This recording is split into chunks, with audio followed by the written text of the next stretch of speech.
Hello friends, प्रसाद academy रे आपनको स्वागत जनाऊँगी।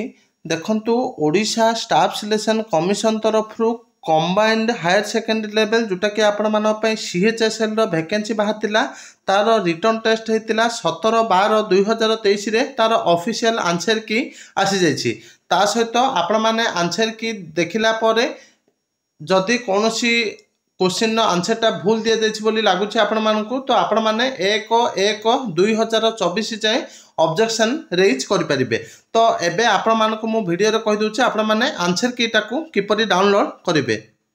तो वीडियो डिस्क्रिप्शन में मुझे डायरेक्ट आंसर की लिंक दे दीची। तो आपण मैंने से लिंक को जाकि आंसर कीटा को डाउनलोड करेंगे। तो ये click here to download official answer key. तो आपण मैंने ये क्लिक कले आंसर की आपणकर डायरेक्ट डाउनलोड हो ये हूँ आंसर की।